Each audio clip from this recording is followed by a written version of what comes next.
I stared at my phone, reading the text message for the fifth time, hoping the words might somehow rearrange themselves into something less painful. They didn't. James, I think it's best if you don't come to the dinner party next Friday. It's for successful professionals only, and Barbara's husband is the CEO of Meridian Industries. I don't want to explain why my son is still figuring things out at 32. Maybe next time when you have a real career. Love, Mom. My thumb hovered over the keyboard, a dozen responses forming and dissolving in my mind. What could I say? That running my own business wasn't a real career because I didn't have a corner office in a skyscraper? That I was actually doing quite well for myself, despite her perpetual disappointment? That her words felt like a knife between my ribs? Instead, I just wrote, "Got it." I put my phone down and turned back to my workshop, where I'd been in the middle of finishing a custom mahogany conference table for a client. The same client who had just paid me the largest deposit I'd ever received. The irony wasn't lost on me. My mother had always been this way. When I dropped out of business school to pursue furniture making, she'd called it my woodworking phase. 8 years later, she was still waiting for me to grow up and get a proper job, preferably at a prestigious firm where she could brag about my title at her country club luncheons. What she didn't know, or rather what she refused to acknowledge, was that my hobby had evolved into Kingsley Custom Designs, a boutique furniture business that catered to high-end corporate clients and wealthy homeowners seeking one-of-a-kind pieces. I worked out of a renovated warehouse space, had 2 employees, and more orders than I could handle. But none of that mattered to Diane Kingsley, who measured success by the size of your office and the prestige of your business card. I ran my hand along the smooth surface of the conference table, feeling the grain of the wood beneath my fingertips. The table was nearly complete, 12 feet of solid mahogany with hand-carved details that had taken weeks to perfect. It was destined for the executive boardroom at Meridian Industries. Yes, that Meridian Industries, the very company run by the CEO my mother was so eager to impress. I hadn't made the connection until that moment. And suddenly, I had an idea. Spent the weekend meticulously finishing the table, adding the brass inlays and applying the final coats of my signature finish. By Tuesday morning, it was ready for delivery, 3 days ahead of schedule. I made a call to my client contact at Meridian, who was delighted by the early completion. They arranged for the installation to happen on Friday afternoon, the same day as my mother's dinner party. I didn't tell her. I just showed up at Meridian's headquarters in my work clothes, personally overseeing the installation as I always did with special pieces. The client, Barbara from HR, was thrilled with the result and insisted I stay to see the CEO's reaction when he saw it. And that's how I found myself standing in Meridian's boardroom when Robert Wilson, CEO and my mother's dinner guest, walked in. My mother's endless dismissals had prepared me for this moment, though she never realized it. She'd prepared me to stand tall in rooms where I supposedly didn't belong.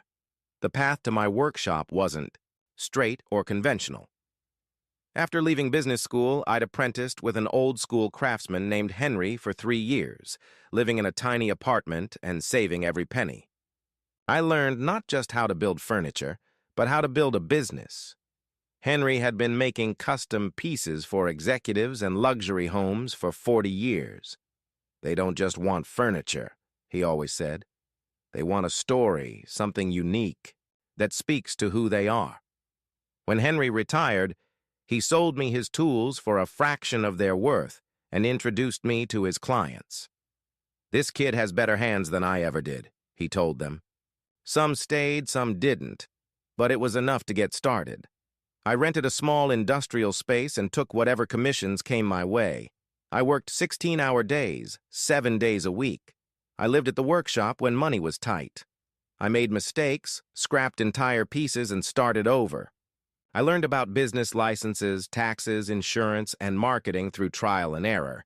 No one handed me a manual or a safety net.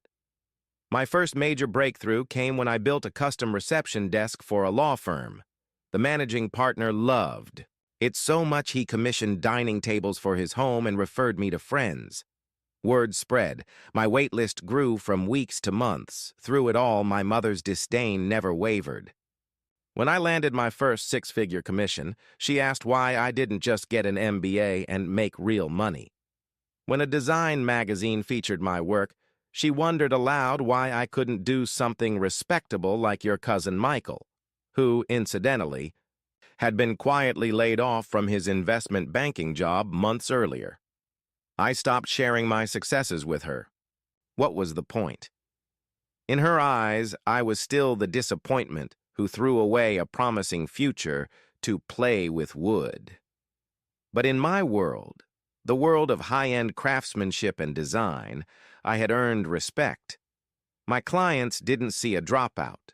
They saw an artisan whose work they were willing to wait months to acquire. They saw value in what I created, even if my own mother couldn't. I built my reputation piece by piece, client by client. I saved and eventually purchased my warehouse. I hired 2 talented woodworkers who shared my vision. I developed relationships with sustainable lumber suppliers and metalworkers and upholsterers. I created a life and a business I was proud of, despite, or perhaps because of, doing it entirely on my own. Standing in that boardroom, waiting for Robert Wilson's approval, I knew something my mother didn't. I belonged here, not because of a title or a degree, but because of what I had built with my own hands. The rejection still stung, but it no longer defined me. I had proven myself in ways that mattered to me, even if they weren't visible or valuable to her. And perhaps that was the most important success of all. The weeks leading up to that moment in the boardroom had been filled with subtle warnings that my mother was planning something.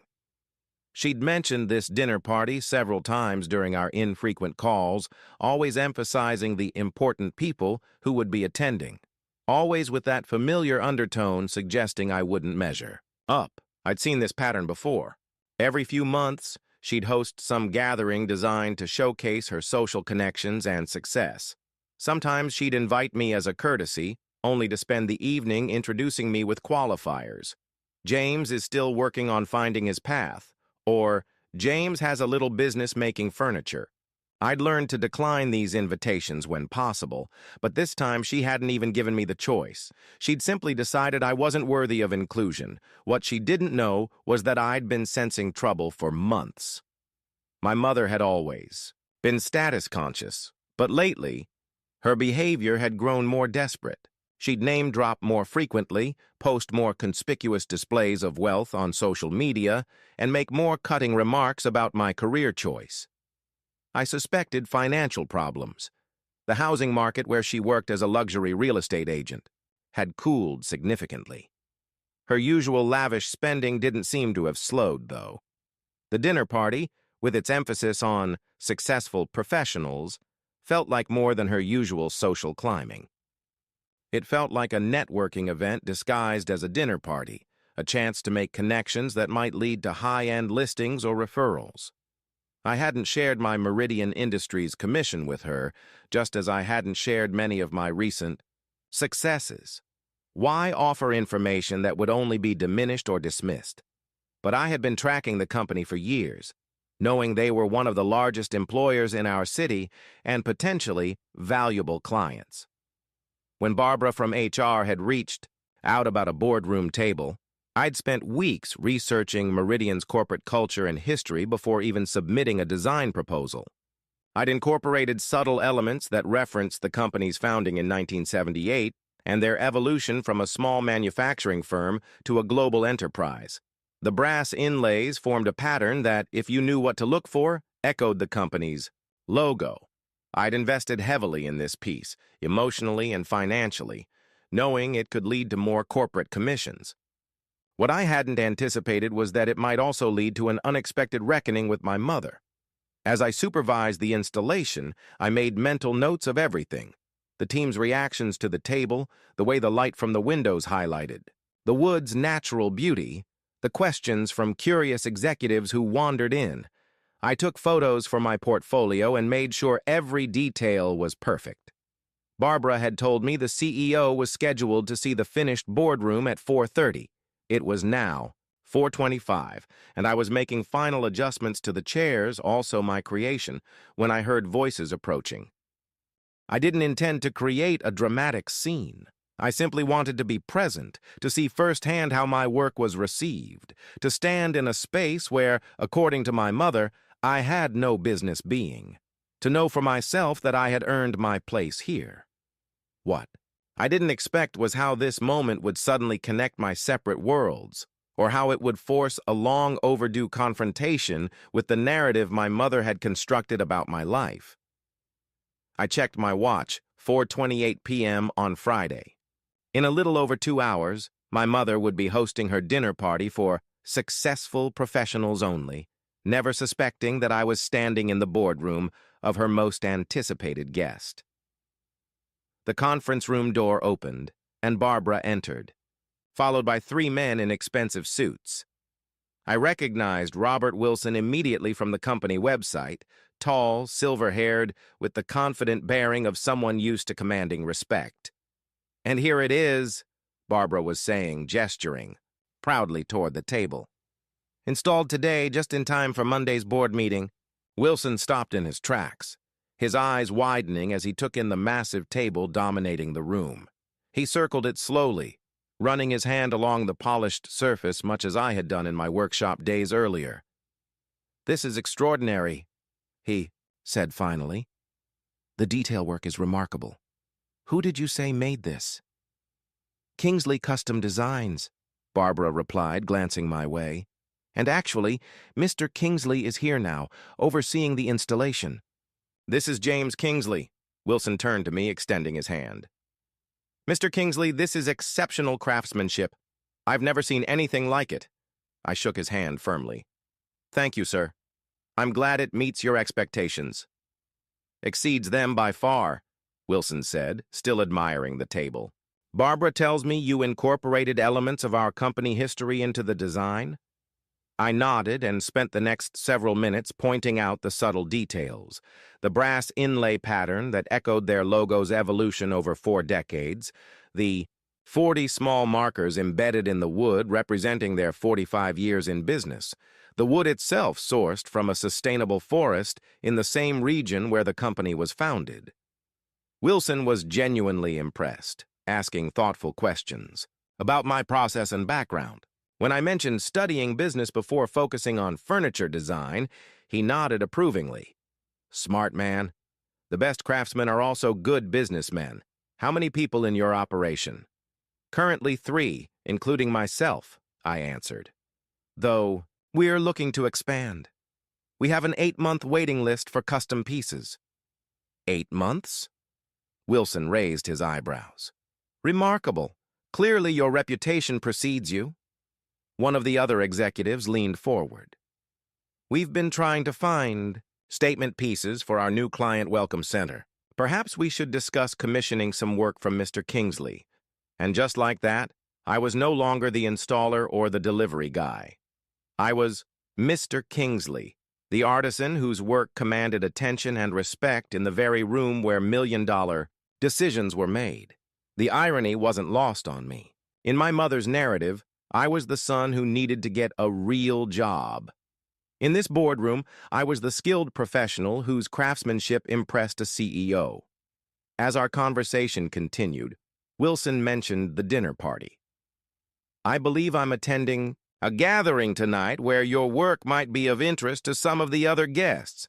A real estate agent, Diane Kingsley, is hosting. Any relation?" The moment of truth had arrived.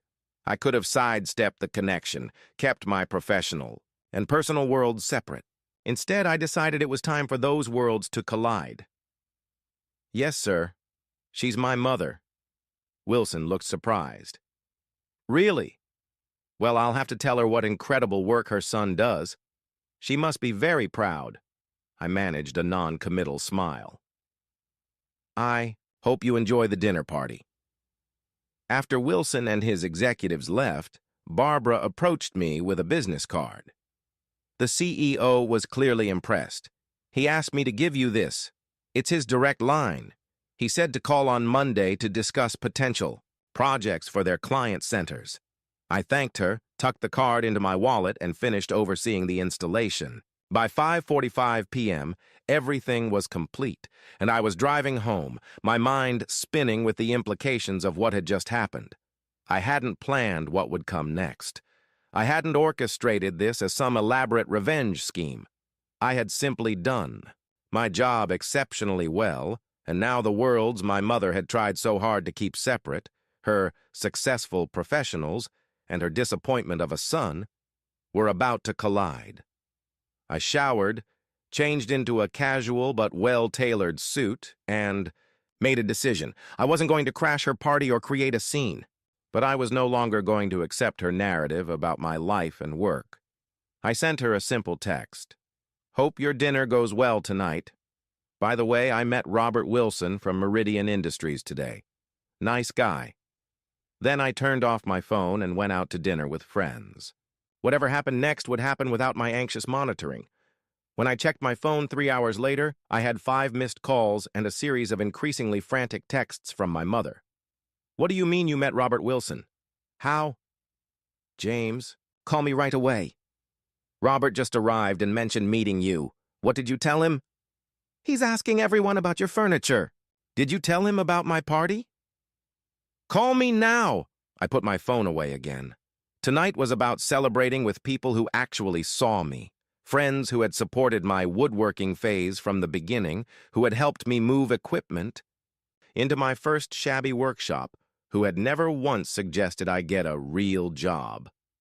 Whatever reckoning was happening at my mother's carefully orchestrated dinner party would wait until tomorrow.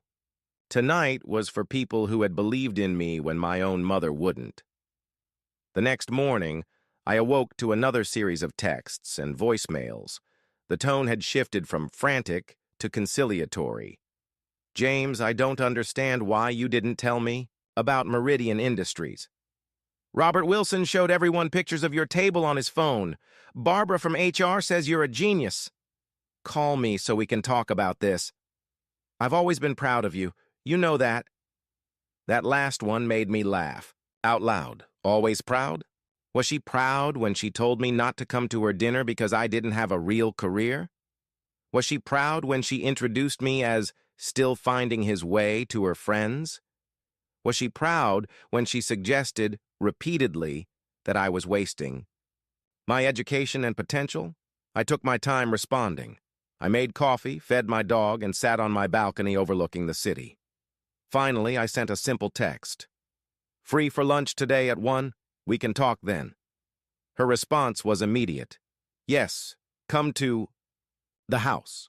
No, I replied. Lucia's Cafe downtown. I wasn't going to have this conversation on her territory, where she controlled the narrative and could slip back into her usual patterns. She agreed, and at precisely 1 p.m., I walked into Lucia's to find her already seated at a table, looking uncharacteristically nervous. She stood when she saw me, attempting a hug that I sidestepped into a brief shoulder pat. James, she said, her voice overly bright. It's so good to see you. Sit, I have so many questions. I sat across from her, ordered an iced tea, and waited. She filled the silence with nervous chatter about the dinner party. How impressed. Everyone was with the photos of my table, how Robert Wilson had called me the most talented craftsman he'd met in years. Finally, she ran out of steam and looked at me expectantly. Why didn't you tell me about this commission? It's obviously a big deal. That was the moment. The perfect opening to explain how her constant dismissal had taught me to keep my successes to myself. How her measuring stick for achievement had always been designed for me to fall short. How her text message uninviting me to her dinner had been merely the latest in a lifetime of signals that I wasn't enough. But as I looked at her, really looked at her, I saw something I hadn't noticed before. Beneath the expensive clothes and perfect makeup, my mother looked tired and scared. The desperation I'd sensed in her recent behavior was written clearly on her face. Robert Wilson mentioned your party seemed a bit tense, I said instead. Everything okay? Her facade cracked slightly. What else did he say? Not much. But I got the impression he found the evening uncomfortable. Almost like it was more of a networking event than a dinner party. She flinched, confirming my suspicion. The market is challenging right now, she said defensively. There's nothing wrong with cultivating professional relationships. No, there isn't, I agreed, unless those relationships are built on false pretenses or at the expense of personal ones. Her eyes flickered away from mine. I don't know what you mean. I think you do. I think you've been struggling professionally for a while now. I think this dinner wasn't just about showing off your successful friends. It was about trying to save your real estate business. And I think excluding me was less about my lack of a real career and more about your embarrassment over your own career troubles. Color flooded her cheeks. That's ridiculous. I'm doing fine. Are you? Because Robert Wilson also mentioned you tried very hard to sell him on? Listing his house with you. Apparently, it made Barbara uncomfortable enough that she texted him about it during the dinner. My mother's face crumpled, and for a moment I thought she might cry. Instead, she straightened her shoulders and lifted her chin, a gesture I recognized. From my own mirror. The luxury market is down 40% this year, she said stiffly. Everyone is struggling. I'm not, I said quietly. Kingsley Custom Designs has a waiting list through next spring. I'm hiring 2 more craftsmen next month. I just signed a lease on a bigger workshop space. I'm doing fine, Mom. I'm successful. By any measure, including yours if you'd ever bothered to actually see my business rather than dismiss it as a hobby. She stared at me, silent for once. I didn't tell you about the Meridian Commission because you've made it clear you don't value what I do. I didn't tell you because every time I share a success with you, you find a way to diminish it. I didn't tell you because you literally texted me that I wasn't successful enough to attend your dinner party, a party where the guest of honor turned out to be my newest client. I hadn't raised my voice. I hadn't needed to. The truth between us sat on the table like a physical presence. I didn't know, she said finally. You never asked, I replied. Not once in 8 years have you asked to see my workshop or meet my employees or understand my business model. You decided I was a failure the moment I left business school, and you've been committed to that narrative ever since. She looked down at her hands. Your father would have... Don't, I interrupted. Dad supported my decision. He visited my first workshop a week before he died. He was proud of me for following my passion instead of following a prescribed path. Don't rewrite history. A tear slipped down her cheek. I was trying to protect you, she whispered. This world is hard on people who don't follow the rules. Maybe, I conceded. But it's also hard on people who deny their true talents to meet others' expectations. I'm good at what I do, Mom. Really good. And I've built a successful business doing it. She nodded slowly. Robert Wilson said your work was museum quality. He wants to commission pieces for their global headquarters. I know. We're meeting next week to discuss it. Silence fell between us again, but it felt different this time, less hostile, more contemplative. Finally, my mother spoke. I may need to sell the house. The mortgage is challenging, with the market so slow. It was the closest she would come to admitting her financial troubles. I nodded.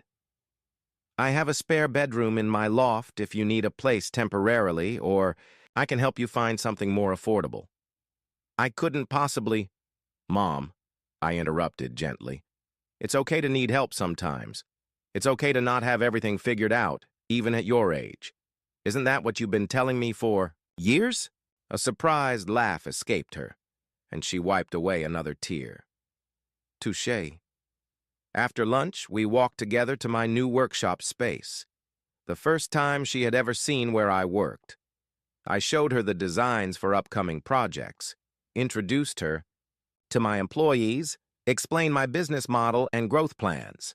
She asked questions, real questions, and actually listened to the answers. It wasn't a perfect reconciliation. Years of dismissal and disappointment couldn't be erased in a single afternoon. But it was a beginning, a crack in the foundation of misunderstanding we'd built between us. As she was leaving, she paused in the doorway. "Your father would be proud," she said quietly. "And I am too. I should have said that a long time ago." It wasn't everything, but it was something.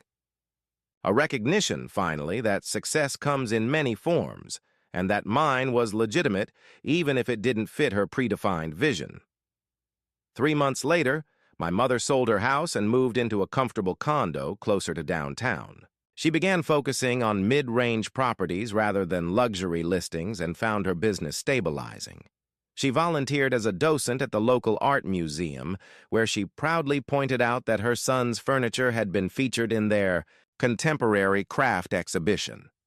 As for me, the Meridian Industries Commission led to others, including a complete executive suite for their corporate headquarters and custom pieces for several of their executives' homes. I expanded my workshop, hired 4 more craftsmen, and took on an apprentice, a business school dropout with talented hands and a vision for creating beauty from raw materials. Sometimes success looks different than we imagine. Sometimes it requires stepping away from prescribed paths and expectations. Sometimes it means standing in rooms where others think you don't belong, knowing that your work has earned you a place at the table, even if that table is one you built. Yourself. The most meaningful triumph wasn't winning the big commission or impressing the CEO. It was finally breaking free from the need for my mother's approval, and, ironically, receiving it anyway once I no longer needed it to validate my choices. If there's one lesson I've learned from all of this, it's that true success isn't measured by titles or offices, or even by the guest list at a dinner party. It's measured by the pride you take in your work, the authenticity of your path, and the courage to define achievement on your own terms, even when those closest to you can't see your vision.